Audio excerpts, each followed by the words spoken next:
It's Joshua Vergara from Android Authority. What's going on, everybody? And this is the Samsung Gear S3.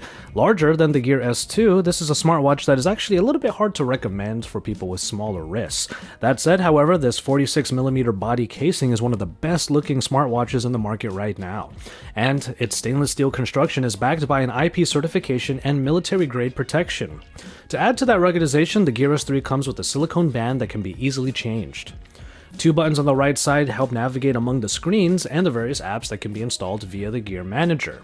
Moving around in the interface can be done via the full touchscreen, however, it takes a backseat to the rotating clicky bezel. Very little effort is required to rotate it, and it scrolls accurately and wonderfully through all of the different Tizen elements. It's one of the most unique and best tactile experiences in smart wearables today. The Gear S3 Frontier Edition, which we are sporting in this review, is actually able to fit in with formal, casual, and fitness attire alike, though it pushes the boundary with some streamlined exercise outfits. The 1.3-inch OLED display is covered in Gorilla Glass SR Plus and provides great colors and brightness, making Tizen accessible and easy on the eyes. Turning the always-on display toggle on allows for the selected watch face to change to a darker, less busy version when the watch is in standby. This does cut into the battery life a little bit, but not so much thanks to the OLED screen. There's simply no getting around it. This is the best way to look at and read notifications on any smartwatch today.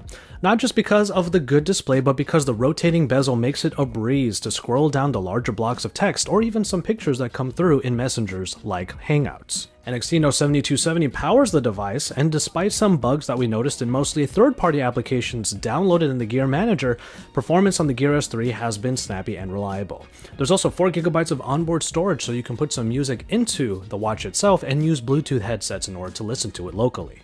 The battery in the Gear S3 Frontier is a 380 mAh unit that can go for up to 2 days, but with enough rigorous usage, it can get more to the territory of a day and a half. The included wireless charger is magnetic, making it easy to dock the watch at least once a day, which plenty of heavy users will probably have to do. We got to use a 4G-enabled version of the Gear S3 Frontier, which requires a $10 smartwatch wireless plan on AT&T or T-Mobile. Though we're not big fans of paying more monthly, it does add a few more functions. It's a lot like having a walkie-talkie strapped on your wrist, as the watch is able to take calls via the speaker and microphone combo. But even in semi-loud environments, it can be a bit tough to hear the call, and at that point, you're just yelling at your wrist. Otherwise, setting up the Gear S3 and the Gear Manager properly allows for syncing of notifications between the two devices, whether or not you're on Wi-Fi somewhere else with the Gear S3 or using the wireless plan that you buy every month. Samsung Pay is a big addition to the Gear S3, and essentially it takes the setup from the phone and transfers the data over to the watch, which is enabled for payments at various stations across major stores. It works well enough and is a nice conversation starter. Finally, we have Tizen OS, which has grown since the Gear S2, and now there are a lot of applications available in the Gear Manager. However, full third-party support for apps that you might use on, let's say, Android Wear are still missing here. Some apps that are in there happen to have some bugs, like for example Sleep as Android, which was not able to track a few nights of sleep. The core experience, on the other hand, has been optimized and given some new functionality. You can use the rotating bezel to accept or to dismiss certain parts of the Tizen OS, and this will be made available to the Gear S2 through software updates. S-Health still gets a good amount of focus in the Gear S3, and the added tools of a barometer and an altimeter are available for those who might go hiking or climb stairs for fitness. S-Health is still quite robust, using the heart rate sensor and GPS tracking to record a myriad of exercises. Fitness enthusiasts will find plenty to like with the Gear S3, even for small metrics like tracking water or caffeine intake.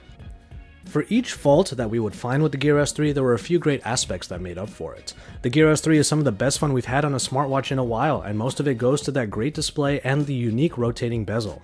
But the best part about Samsung's new smartwatch is that it tries to wear a lot of hats at once. Smartwatch, notification center, health monitor, payment system, GPS tracker, audio player, voice caller, and more. And actually manages to be at least decent at basically every role. There are a ton of choices in terms of style for Android Wear devices, and the Gear S3 has to fall back on the smaller and less inclined Gear S2. But Samsung is still successfully drawing the line in the sand between it and Google's take on smartwatches.